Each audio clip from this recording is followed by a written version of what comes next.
Hello, Heartland. Happy Monday. I'm Chris Berg. Wherever you are and wherever you may be, thank you for making me a part of your day as you're up and down the Red River Valley right here, tuned in on AM 1100 The Flag. We may possibly have U.S. Senator Kent Conrad join us. He supposedly landed in Minneapolis right at 10 o'clock. We're supposed to call in and do a quick interview with us. He's going to be one of the featured speakers here today. When I say here, I mean Jamestown, North Dakota, at the North Dakota Farmers Union at the Precision Ag Summit. That's where I've been throughout the entire show. Come on out and join us. It's today and tomorrow. By the way, happy Martin Luther King Jr. Day today as well. But just a great event if you're looking at what can I do to maximize my yield, maximize my profitability. You know, one of the things, as you know, everything's going up in farming. That includes the inputs. You've got to even be, I think, more precise, pun intended, if you will, about where are these inputs going so that, again, I can increase my profitability and put those inputs where I'm going to get the greatest yield from them. Now, we've been talking about maximizing yield, maximizing productivity in farms, out of food.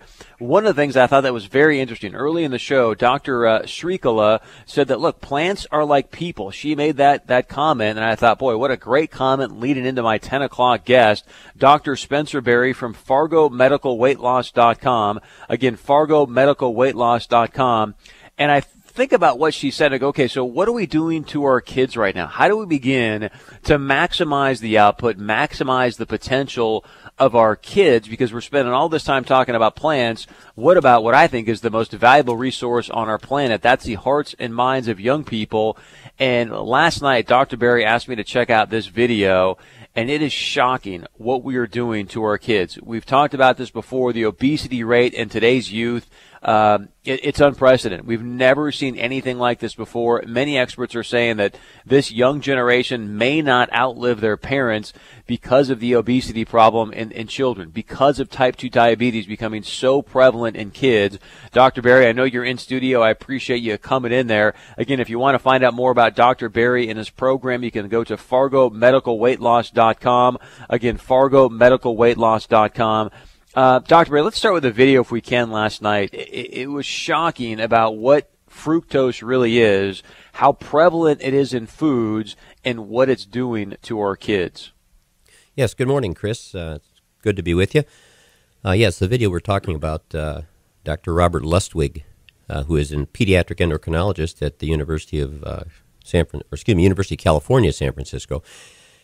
He does a lot of research there as it relates to and runs an obesity clinic for children and adolescents. And what we're finding is that over the last 30 years or so since the introduction of the high fructose corn syrup in 1975, that we've seen a precipitous increase in the amount of basically in the amount of sugar that's been taken in by all Americans, but especially our youth and our adolescents.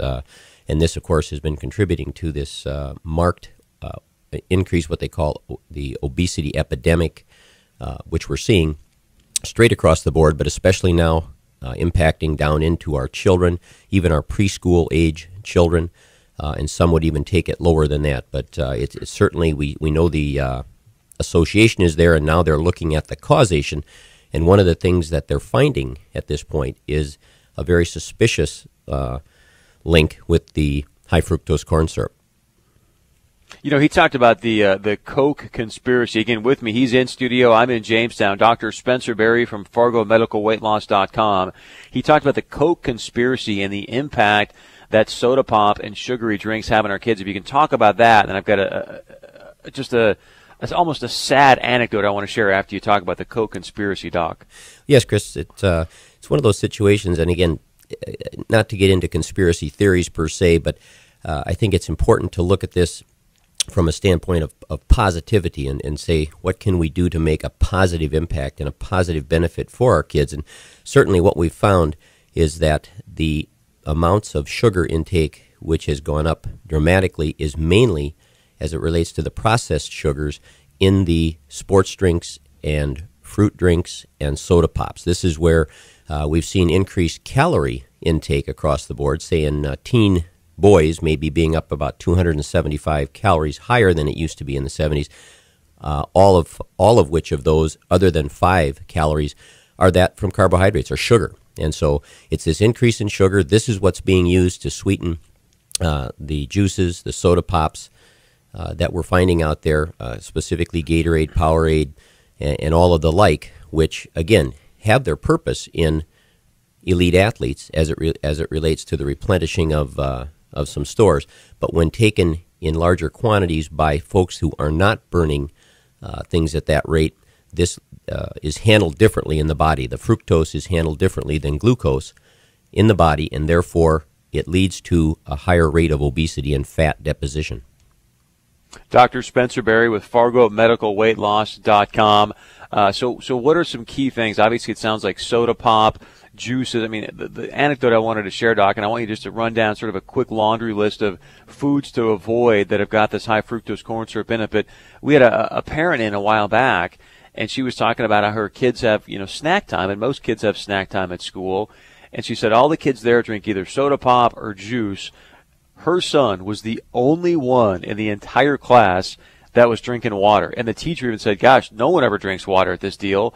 Are we kind of sabotaging our kids by thinking that, hey, juice and pop is okay because they're not really getting any nourishment for their brain from that, are they? Well, again, in the long run, I think the moderation is the important thing. And as it relates to the obesity clinic that we're talking about out in California, what they do with children that are already obese, one of the four major principles they will use is to have them cut out all drinks other than water and milk. And that, of course, obviously includes your juices, your sodas, those types of things, because what you're getting in those is this high level of sugar in general, fructose in particular, which the body then stores as fat. That's how we store sugars. We don't store them as sugar. We store them as fat. So if you're taking in a high sugar diet, you're in essence taking in a high fat diet. So let's talk about what parents can do. I mean, clearly, obviously, they want to avoid sugar, but that's almost impossible today to completely avoid sugar. So what are some simple, easy things that parents can do if we're going to talk about breakfast, snacks, lunch, and dinner?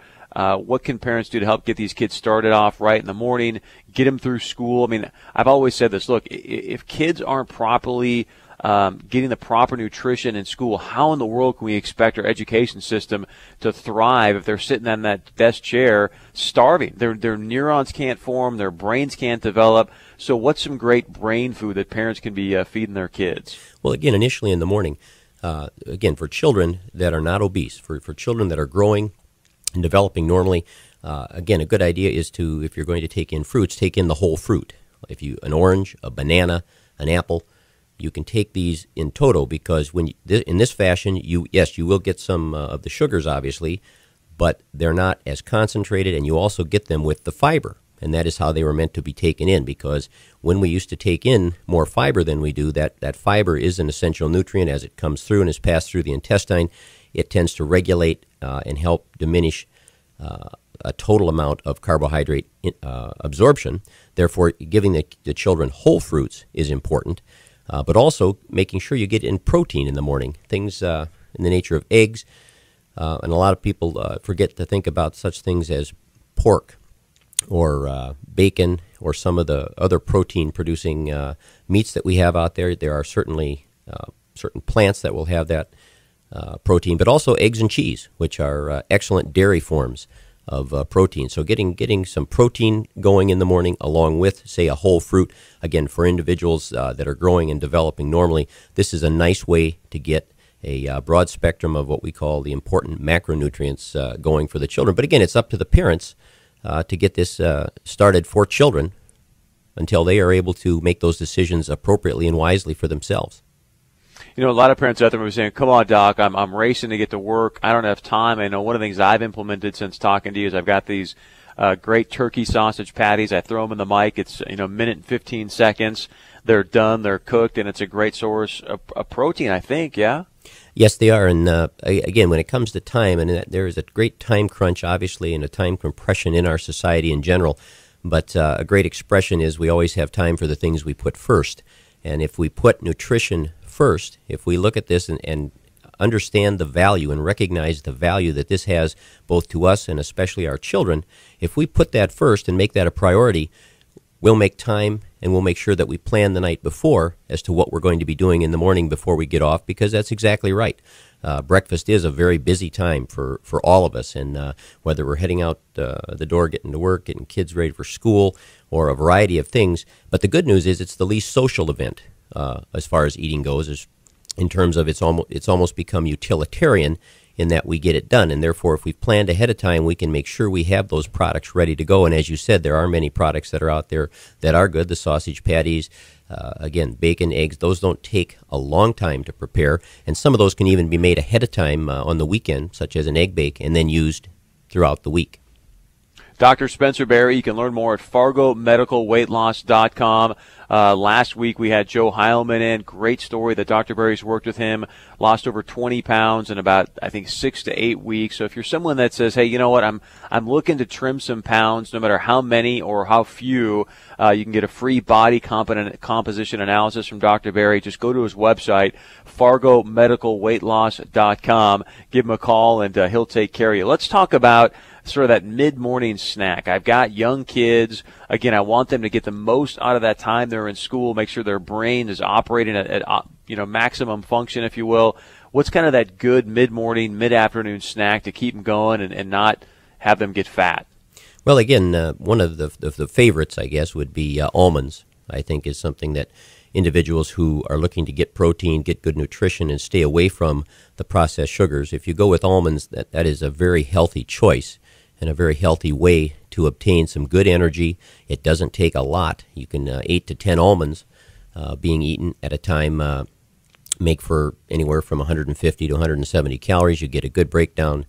You get the nutrition, the energy right away, and yet it's not going to be contributing to body fat stores. And again, we have to distinguish between when we're talking about healthy, growing children versus, say, children that have already developed obesity and or adults that have obesity. These are two different things that we're looking at. So therefore, when we talk about the healthy use of a whole fruit, such as an orange, an apple, or a banana, I mean, that can be an appropriate thing for someone in the non-obese stage and that's growing, as long as it's taken in that form, because as I said, they're not only getting the sugars that are natural in those fruits, but they get the fiber, and that's one of the things that our processing of food has taken out of our foods, and that's the thing you don't get when you get the juices and that you don't get in, say, fast foods, etc. We take fiber out of them. That way we can freeze them, cook them rapidly, and move them on. Dr. Spencer Berry, FargoMedicalWeightLoss.com. Doc, anything else we should know? Well, I just the importance that we're finding of body fat, of the distribution of body fat, and what it means to the body. When I got out of medical school, we thought that body fat basically kept us warm and protected the internal organs. And what we found now is that body fat is one of the most hormonally active substances in the body, most of which it produces is not good for us, and therefore a lot of what they call inflammatory chemicals and things that are coming from this contribute greatly to some of the reasons we don't feel well when we've developed excess body fat and obesity. And therefore, one of the first things we hear at the clinic when patients are beginning to lose body fat is how much more energy they have and how much better they feel, even prior to losing an amount that they feel would have been substantial enough to start to feel that. And that's because once they get that metabolism back on track, the muscles, the joints, things start feeling better, they've got more energy, they sleep better, and things accelerate from there. Dr. Berry, thank you very much for your time. Again, you can learn more at FargoMedicalWeightLoss.com. Look, this is one of the most pervasive challenges that we face, I believe, as a nation. I know Michelle Obama's jumping on the bandwagon here with childhood obesity. Not a big fan of her, but I am a fan of us looking at our young kids and go, wait a second, something's not right here. Young people developing type 2 diabetes. We've got to be able to look in the mirror and take a step back and say, okay, why is this so much more prevalent now than it was even just 50 years ago? And a big part of that is this high fructose corn syrup. I know it's easy to grab a soda pop. It's easy to grab that, juice filled with sugar. And if you can, put water, put milk in front of your son or daughter. It'll make a big, big impact. And I guarantee you're going to see them being much more alert. They're going to do better in school. It's just the way the brain works. Look, the body's made up 70% of water. Well, we've all heard the saying, garbage in, garbage out. Well, you put good things in, you get good things out. So if you can get some great water for them to drink, it'll make a big, big impact on their metabolism and how their brain functions as well. Again, Dr. Spencer Berry, FargoMedicalWeightLoss.com.